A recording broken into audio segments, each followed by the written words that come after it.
Hello everyone, welcome back to my channel. So कैसे हैं आप लोग? आई होप आप सभी बहुत अच्छे होंगे। सो आज की क्लास में हम क्लास 11 का अकाउंटिंग का चैप्टर नंबर 2 जो कि हमारा बेसिक अकाउंटिंग टर्म्स होगा। जैसा कि इसके हमने फर्स्ट पार्ट में देखा था कि अगर हमें अकाउंटिंग को समझना है तो उसके जो बेसिक टर्म्स है, जो उसके स्मॉल से टर्म्स है, जो उसके बेसिक टर्म्स हैं, उनको हमें अच्छे तरीके से क्या करना पड़ेगा, समझना पड़ेगा। या हमने कहा था कि जो अकाउंटिंग है वो अकाउंटिंग क्या है, बिजनेस की लैंग्वेज है। तो अगर हमें बिजनेस की लैंग्वेज समझनी है तो हमें बेसिक टर्म्स को समझना पड़ेगा। सो हमने अपनी फर्स्ट क्लास में 5 बेसिक टर्म्स के बारे में समझा था, जो कि हमारे पास था बिजनेस एंटिटी, ठीक है। दूसरा हमारे पास था बिजनेस ट्रांजैक्शंस, फिर तीसरा था कैपिटल, लायबिलिटी, ड्राइंग्स। मैं वन बाय वन करके दिखा देता हूं। फर्स्ट हमने करा था लास्ट क्लास में बिजनेस एंटिटी, ठीक है। दूसरा करा था हमने बिजनेस ट्रांजैक्शन। बिजनेस एंटिटी को हम एंटिटी बोल सकते हैं, इकोनॉमिक यूनिट बोल सकते हैं,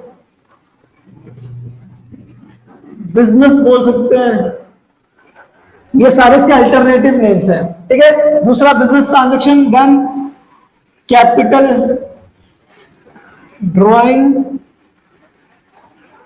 एंड लायबिलिटीज। तो जो हमारी फर्स्ट क्लास थी, फर्स्ट पास था, उस उन्होंने 5 बेसिक टर्म्स के बारे में समझा था कि ये क्या होते हैं। अब उसी सीरीज में हम आज की क्लास में आगे, और जो सबसे फर्स्ट आज की क्लास में हमारा आज की क्लास के लिए फर्स्ट, बट वैसे 6 टर्म जो होगा वो होने वाला है हमारे लिए कौन सा, वो हमारे लिए होने वाला असेट। कौन सा होने वाला है वो हमारे लिए असेट। सबसे पहले हम असेट के बारे में लिख लेते हैं, फिर समझेंगे असेट होते क्या है। तो सबसे पहले हमने लिखा कि असेट क्या होता है। अगर हम बहुत सिंपल लैंग्वेज में समझे तो असेट्स क्या होता है, असेट्स आर द प्रॉपर्टी। वो प्रॉपर्टी टेंजिबल भी हो सकती है और इनटेंजिबल भी हो सकती है, ठीक है। ऑन्ड बाय या हेल्ड बाय बिजनेस, या फिर बिजनेस के लिए मैं क्या लिख सकता हूं, एंटिटी भी लिख सकता हूं, ठीक है। बहुत सिंपल सी चीज हमने बोला। असेट क्या होता है, असेट क्या होता है, असेट आता प्रॉपर्टी किसकी, हेल्ड बाय बिजनेस। जो भी बिजनेस की प्रॉपर्टी है उसको हम क्या बोलेंगे, उसको हम बोलेंगे असेट। अभी मैं आपको एग्जांपल के साथ बताऊंगा, उससे पहले एक और इसके बारे में दूसरे लैंग्वेज में समझ लेते हैं। और अगर दूसरी एक और, तो असेट के बारे में बोलेंगे। असेट क्या होता है, assets are economic resources. Economic resources, अगर हम इन दोनों का इन डेप्थ मीनिंग समझेंगे तो इन डेप्थ मीनिंग दोनों का सेम निकलेगा। Economic resources which will give benefit in future, किसको, टू एंटिटी। जो कि एंटिटी को या बिजनेस को क्या देते हैं, फ्यूचर में बेनिफिट देते हैं। अब हम इसके कुछ एग्जांपल्स लिख लेते हैं। जैसे एग्जांपल होगा हमारे पास machinery, building, land, furniture, cash, debtor, stock, etcetera, ठीक है। अब मैंने अभी तक आपको सिंपल सा बताया कि असेट क्या होता है। असेट वो होता है जो कि बिजनेस की या बिजनेस की बोले या एंटिटी की क्या होती है, प्रॉपर्टी होती है। प्रॉपर्टी हो, चाहे वो प्रॉपर्टी टेंजिबल हो, चाहे वो प्रॉपर्टी इंटेंजिबल हो। अभी हम देखेंगे टेंजिबल प्रॉपर्टी कौन सी होती है और इंटेंजिबल प्रॉपर्टी कौन सी होती है। सबसे पहले हम एग्जांपल से समझते हैं, ठीक है। मान लो ये आपका बिजनेस है, ये आपका क्या है, बिजनेस है। और किस चीज का बिजनेस है, आप क्या करते हो, आपका बिजनेस है, आप क्लोथ्स का बिजनेस करते हो। किसका बिजनेस करते हो, क्लोथ्स का बिजनेस करते हो, ठीक है। क्लोथ्स का बिजनेस करते हो तो आपके लिए, अगर आप ट्रेडिंग करते हो, सिर्फ खरीद कर बेचते हो, तो उसके लिए आपको कोई बहुत बड़े लैंड की जरूरत नहीं होती है, बट जहां पर आप मैन्युफैक्चरिंग करते हो क्लोथ्स का, क्लोथ्स मीन्स मान लो शर्ट या ट्राउजर्स का क्या करते हो, मैन्युफैक्चर करते हो, मतलब बनाते हो, उस केस में आपको लैंड चाहिए होगी, मशीनरी चाहिए होगी। तो हम समझने के लिए क्या करते हैं कि आपका बिजनेस किस चीज का है, क्लोथ्स का बिजनेस है, आप शर्ट, ट्राउजर, टी शर्ट्स का मैन्युफैक्चरिंग करते हो। तो एक बात बताओ, इसका बिजनेस करने के लिए क्या इस बिजनेस के पास क्या फर्नीचर होगा? यस, फर्नीचर होगा। क्या इस बिजनेस के पास लैंड होगा? हो भी सकता है, नहीं भी हो सकता है रेंट पर उन्होंने लैंड ले रखा, खुद का भी हो सकता है और वो रेंटेड भी हो सकता है, बट लैंड तो होगा, ठीक है। या फिर हो सकता है क्या, मशीनरी। भाई मान लो वो मैन्युफैक्चरिंग कर रहे हैं शर्ट्स का या पैंट्स का, तो उसके उनके पास मशीन होगी, जिस मशीन से वो क्या कर रहे होंगे, मैन्युफैक्चर कर रहे होंगे, ठीक है। उनके पास बिल्डिंग भी होगी, ऑब्वियस सी बात है, जमीन के ऊपर बिल्डिंग बन रखी होगी जिसपे वो लोग वर्क कर रहे होंगे। या फिर हो सकता है उनके पास, अच्छा उनके पास बिजनेस कर रहे हैं तो कैश भी होगा, बिजनेस कर रहे हैं तो उनके पास स्टॉक भी होगा। इसका मतलब भी समझेंगे, स्टॉक का मतलब उनके पास माल भी पड़ा हुआ, मतलब जिस टी शर्ट शर्ट्स का स्टॉक भी पड़ा हुआ उनके पास, अभी सिर्फ इतना समझते हैं, ठीक है। तो ये सारी चीजें होंगी, बहुत सिंपल से टर्म में क्या बताया। अच्छा इसमें कुछ और चीजें हम ऐड कर देते हैं, जैसे बिजनेस की गुडविल भी होती है, गुडविल, पेटेंट्स, ठीक है, ये भी असेट होते हैं, इनको कहते हैं इंटेंजिबल असेट। अभी हम उसको क्लासिफाई करेंगे, पूरा मिलाकर ये बिजनेस की क्या हो गए, असेट्स हो गए। ये बिजनेस की प्रॉपर्टी है, जो भी बिजनेस की प्रॉपर्टी है वो बिजनेस के लिए क्या है, असेट है। तो पहले में हमने ये समझा असेट्स आर द प्रॉपर्टी। अब वो प्रॉपर्टी कैसी हो सकती है, अगर land, furniture, land, building, machinery, cash, stock, ये सारे कैसे हैं, ये टेंजिबल प्रॉपर्टी है। और अगर आप ये देखोगे इसमें और चीजें ऐड कर लोगे, कॉपीराइट, तो ये कैसे असेट हो गए, ये हो गए इंटेंजिबल असेट। ये भी प्रॉपर्टी है बिजनेस की, बट ये कैसी प्रॉपर्टी है, ये इंटेंजिबल प्रॉपर्टी है, ठीक है। एक तरीके से समझ में आ गया। अब मैं आपको दूसरे एंगल से भी समझाता हूं असेट क्या है। अब दूसरे एंगल से कह रहा है कि असेट्स क्या है, इकोनॉमिक रिसोर्सेज है जो कि फ्यूचर में क्या करते हैं, बिजनेस को बेनिफिट देते हैं। अब इन्हीं सबको देखो, क्या ये बिजनेस को बेनिफिट देंगे नहीं देंगे। अगर बिजनेस के अंदर फर्नीचर है तो उस फर्नीचर की हेल्प से बिजनेस लॉन्ग टाइम तक क्या करेगा, उसी की हेल्प से बिजनेस कंटिन्यू करेगा। अगर किसी भी बिजनेस में फर्नीचर नहीं है, कोई ऑफिस में आता है उसके बैठने के लिए जगह नहीं है, तो क्या वो ऑफिस, आपको नहीं लगता इसका एक नेगेटिव पॉइंट है, अगर आपके ऑफिस में फर्नीचर प्रॉपर फर्निशिंग नहीं है तो यस फर्नीचर वो बिजनेस के लिए क्या होगा, असेट होगा, क्योंकि वो बिजनेस को क्या करेगा, फ्यूचर में बेनिफिट देगा, ठीक है। ये सारे क्या है, ये इकोनॉमिक रिसोर्स है। जितने भी मैंने ये एग्जांपल लिखाया है ये क्या है, इकोनॉमिक रिसोर्सेज है, क्योंकि ये सारे के सारे किसी भी बिजनेस को फ्यूचर में क्या करते हैं, बेनिफिट देते हैं। लैंड की हेल्प से वो मैन्युफैक्चरिंग करेगा, मशीनरी की हेल्प से मैन्युफैक्चरिंग करेगा।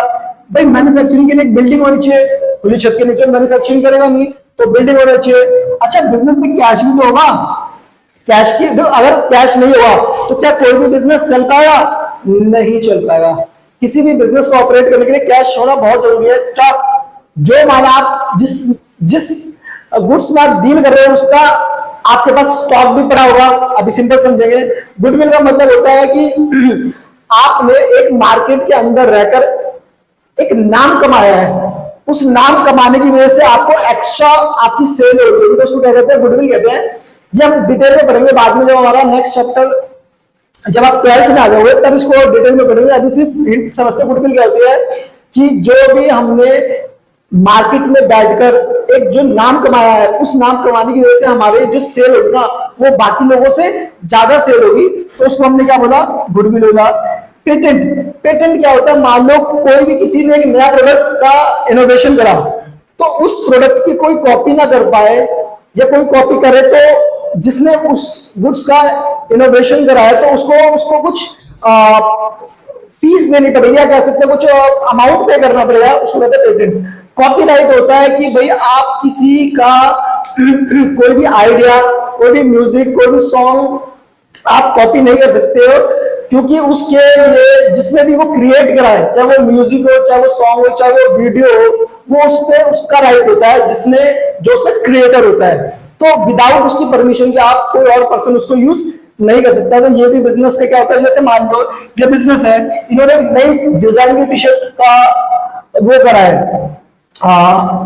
मतलब इनोवेशन करा है। अब उस डिजाइन को कोई और उसको सेम टू सेम कॉपी करके टी शर्ट बनाकर बेच रहा है, तो ऐसा नहीं कर सकता। अगर कोई ऐसा करता है तो उनको कॉपीराइट की कुछ चार्जेस होते हैं, वो पे करना पड़ेगा। तो आई होप आपको समझ गया कि एसेट क्या होते हैं। एसेट दो तरीके से, एसेट किसी भी एंटिटी या बिजनेस की क्या होती है, प्रॉपर्टी होती है, यस। या फिर दूसरे एंगल से एसेट क्या होते हैं, वो इकोनॉमिक रिसोर्सेज जो कि किसी भी एंटिटी या बिजनेस को फ्यूचर में क्या देते हैं, बेनिफिट देते हैं। और ये सारी चीज ही बिजनेस को फ्यूचर में बेनिफिट देंगे। ठीक है, अब आप हमें इतना समझ लिया। अब हम इसकी कुछ कैरेक्टरिस्टिक्स कर लेते हैं कि इनके कैरेक्टरिस्टिक्स क्या होते हैं। ठीक है, सो यहां पर हम इसके देख लेते हैं कुछ छोटे छोटे से कैरेक्टरिस्टिक्स। वैसे इसकी जरूरत तो नहीं है कैरेक्टरिस्टिक्स ऑफ असेट्स, ठीक है, फिर भी दो इंपॉर्टेंट हम कर लेते हैं। पहला कह रहा है कि इट शुड बी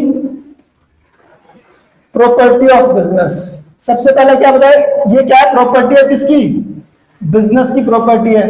ठीक है, दूसरा हमने बताया इट मे बी टेंजिबल और इंटेंजिबल, टेंजिबल और इंटेंजिबल, ये भी हमने कर लिया, चलो जी ठीक है।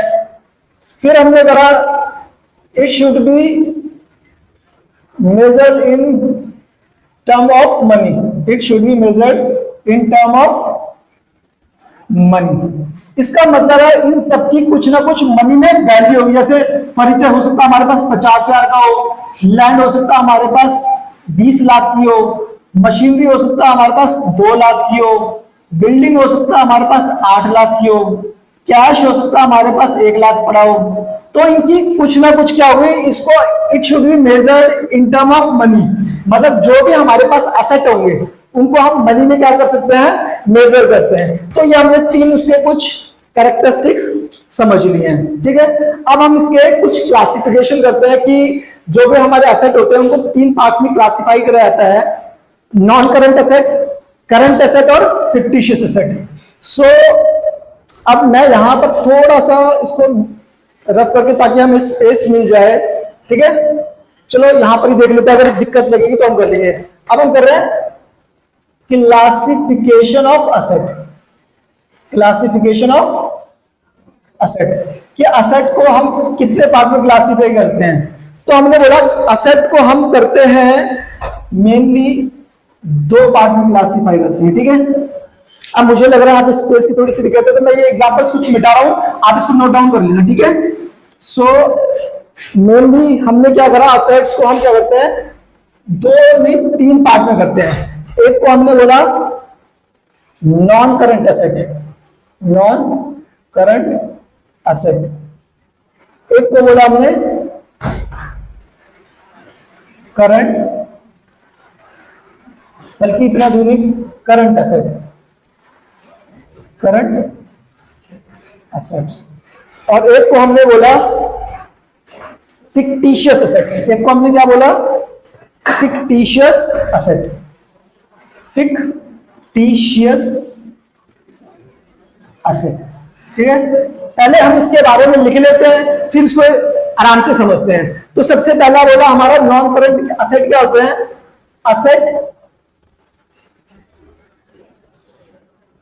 held for asset held by entity not for resale, not for resale।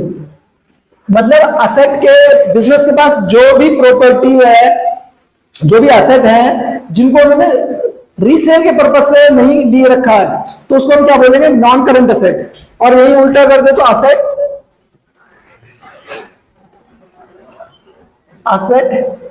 held by entity for resale। जो हमने रीसेल के लिए कर रखा है उसको क्या बोलेंगे हम, asset held by entity for resale। ठीक है, तो उसको हम क्या बोलेंगे, और करंट एसेट। ठीक है, इसको हमने क्या बोला, करंट एसेट। और फिक्टिशियस एसेट क्या होता है, असेट, इसको बोले asset coming into existence, coming into existence by an accounting entry, by an accounting entry। तो एक एक करके समझते हैं हम, चाहे इसके एग्जांपल्स भी लिख लेते हैं। इसका एग्जांपल हो गया हमारे पास, नॉन करंट का एग्जांपल हो गया फर्नीचर, मशीनरी, लैंड, ठीक है, बिल्डिंग एक्सेट्रा। इसके एग्जाम्पल हुए कैश, डेटर, स्टॉक। ठीक है, cash, debtor, stock, bills payable, bills receivable, ठीक है, एक्सेट्रा। कैश हो गया, डेटर हो गया, स्टॉक हो गया, बिल्स रिसीवेबल हो गया। ठीक है, ये हमारे क्या हो गए। और इसका सिर्फ एक ही एग्जांपल है, deferred revenue expenditure, deferred revenue expenditure such as advertisement expense, advertisement expense,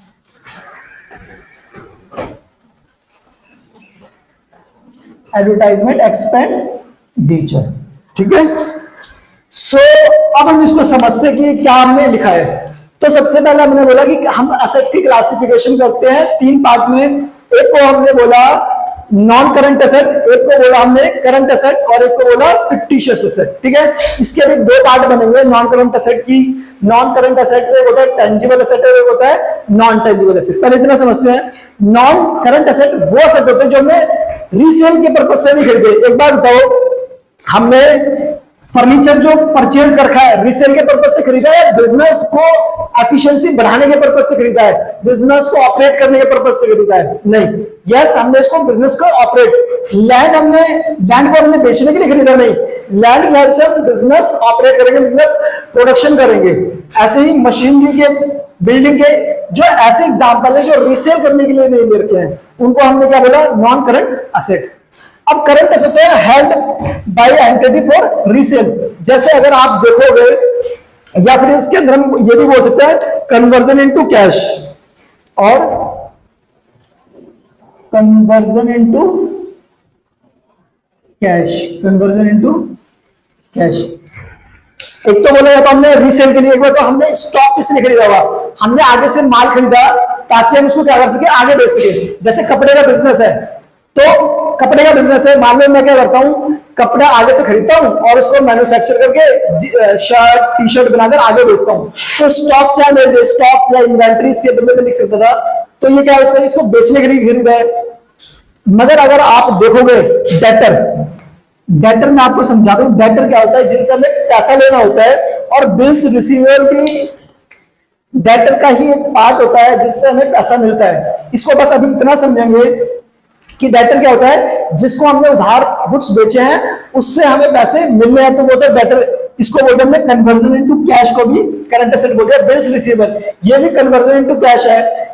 इस केस में क्या होता है, जिस भी डेटर पे हमें ट्रस्ट नहीं होता तो हम उससे लिखवा लेते हैं एक पेपर पे कि आप लिख कर दे दो कि आप हमें 10 दिन 15 दिन के बाद क्या कर दोगे, पेमेंट कर दोगे। तो इसके लिए हम क्या करते हैं, उससे पेपर पे लिखवा लेते हैं, उसी को कहते हैं बिल्स रिसीवेबल। अब आते हैं मेन फिक्टिशियस एसेट। ये तो दोनों इजी थे। फिक्टिशियस एसेट क्या होता है, फिक्टिशियस एसेट वो एसेट होते हैं जो कि कंपनी में सिर्फ बुक्स में सिर्फ अकाउंटिंग एंट्री के रूप में आते हैं, और उनकी एग्जिस्टेंस इसी तरीके से होती है कि वो एंट्री में आ गया हमारे, और किस नाम से आते हैं, एडवर्टाइजमेंट एक्सपेंडिचर। अब मैं आपको एग्जांपल के साथ ही समझा सकता हूं। जैसे मान लो हमारा कपड़ों का बिजनेस है, ठीक है, हमारे कपड़ों का बिजनेस है। अब हम अपने कपड़ों का जो बिजनेस है वो विराट कोहली से करवाते हैं। किससे करवाते हैं? विराट कोहली से। हमने विराट कोहली से कांटेक्ट करा है कि विराट कोहली आज 2024 है और 2024 से लेकर 2029 तक, मतलब 5 ईयर के लिए, कितने 5 ईयर के लिए आप हमारी क्या करोगे? एडवर्टाइजमेंट करोगे। इसके लिए हमने विराट कोहली को 2 करोड़ रुपए की पेमेंट करी है। कितने की पेमेंट करी है? 2 करोड़ की पेमेंट करी है। तो अब आप मुझे बताओ, ये 2 करोड़ की पेमेंट एक तरीके से मैं जो करूंगा, 2 करोड़ की मैंने पेमेंट कर दी है, तो ये मेरे लिए क्या एक तरीके से, ये आज अगर मैंने यहां पर पेमेंट करी है 2 करोड़ की 2024 में, तो यही 2 करोड़ मेरा एडवर्टाइजमेंट एक्सपेंडिचर के नाम से आ जाएगा 2 करोड़। और क्योंकि ये हर साल मुझे मतलब हर साल इसको अगर मैं 5 से डिवाइड कर दूं तो कितना हो जाएगा? 40 लाख। हर साल 40 लाख का मेरे को बेनिफिट दे रहा है। हर साल ये धीरे धीरे 40 लाख कम होते चलेगा। 40 लाख 40 लाख 40 लाख 40 लाख 40 लाख, और जब पूरे 5 साल कंप्लीट हो गए तो हमारा एडवर्टाइजमेंट एक्सपेंस जो कि फिक्टिशियस एसेट है, ये एसेट नहीं है, बस ये क्या है, ये हमने उसका विराट कोहली से हमें काम कराना है आने वाले 5 सालों में, तो उसका बस हम नाम यूज कर रहे हैं, उसका काम यूज कर रहे हैं, इसकी कोई फिजिकल एग्जिस्टेंस नहीं है, और इसको हम अपने इंटेंजिबल एसेट भी नहीं बोलेंगे। ठीक है, तो इसी को हमने क्या बोला? Fictitious asset. सो अब मैं आपको इसका एक और पार्ट करवा देता हूं कि हमारे पास जो नॉन करंट एसेट होते हैं उसके अंदर एक होता है हमारे पास टेंजिबल एसेट और एक होता है non tangible asset. So I hope ये आपने नोट डाउन कर लिया हो, इसको मैं रफ कर देता हूं। ठीक है, तो इसको मैं रफ कर दे रहा हूं। ठीक है, अब हम देखते हैं हमारे पास टेंजिबल एसेट, जैसे ये इसके 2 पार्ट बन जाएंगे, नॉन करंट एसेट के। ठीक है, नॉन करंट एसेट इसको हम फिक्स एसेट भी कहते हैं। मतलब फिक्स एसेट अभी आप सिर्फ इसमें बहुत माइनर सा डिफरेंस है, तो फिक्स एसेट या नॉन करंट एसेट लगभग सेम है। इसके 2 पार्ट हमने करने हैं। कौन कौन से? एक हमने बोला टेंजिबल एसेट, एक हमने बोला इनटेंजिबल एसेट, इनटेंजिबल एसेट। ठीक है, तो इसको लिखते हैं। टेंजिबल एसेट क्या है? Asset having physical existence. Physical existence, जैसे अगर हम बात करें तो ये सारे furniture, building furniture, land, machinery, ये सारे किसके एग्जाम्पल है? ये सारे टेंजिबल एसेट के एग्जाम्पल है, क्योंकि इन सब की क्या है? फिजिकल एग्जिस्टेंस है। ठीक है, मगर वही बात करें हम इंटेंजिबल एसेट की, तो एसेट जिसकी क्या नहीं है? Asset not having physical existence. ठीक है, जिसकी फिजिकल एग्जिस्टेंस नहीं है, जैसा कि हमने इसके बारे में डिस्कस करा, ये हमारे क्या हो जाएगा? Goodwill, patents, copyright. ठीक है, ये हमारे लिए क्या हुए? ये हमारे हो गए इंटेंजिबल एसेट, जिसको टच नहीं कराया सकता, जिसकी फिजिकल एग्जिस्टेंस नहीं होती। सो आई होप आपको जो एसेट का कॉन्सेप्ट था वो बहुत अच्छे तरीके से समझ में आ गया है। ठीक है, सो अब हम इसके बाद एक और इसके अंदर कॉन्सेप्ट को करते हैं, जो कि हमारा नेक्स्ट रिसिप्ट। क्या है? रिसिप्ट है। ठीक है, रिसिप्ट कॉन्सेप्ट हम करते हैं, हमारे पास दूसरा कॉन्सेप्ट आता है। अब हम रिसिप्ट कॉन्सेप्ट करते हैं। तो रिसिप्ट के बारे में हम सबसे पहले समझते हैं कि रिसिप्ट क्या है। सीधा रिसिप्ट का मतलब जब पैसा मिलता है, रिसीव होता है। ठीक है, तो इसको हमने क्या करा? 2 कैटेगरी में डिवाइड कर दिया। एक को हमने बोला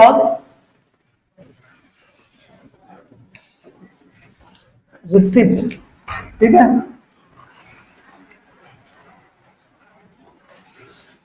रिसिप्ट्स को हमने 2 कैटेगरी में डिवाइड करा। एक को हमने बोला रिवेन्यू रिसिप्ट, एक को हमने क्या बोला? Capital receipt. एक को क्या बोला हमने?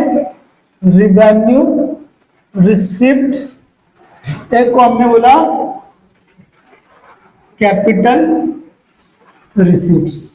रिवेन्यू रिसीप्ट को हमने बोला अमाउंट जो हमने रिसीव करा है, receive from sale of goods oblique और एंड सर्विसेज। जो हमने गुड्स को बेचकर या सर्विसेज को बेचकर या दोनों को बेचकर रिसीव करा है, वो रिसिप्ट कैसी होगी? Revenue receipt. और कैपिटल रिसिप्ट क्या है? Amount receive from sources that are not revenue nature. जो रिवेन्यू नेचर का नहीं, मतलब जो इसके अलावा जो भी आपने रिसीव करा है अमाउंट, वो सारा क्या हो जाएगा? वो हमारे कैपिटल रिसीप्ट। जैसे इसके एग्जांपल हम करते हैं,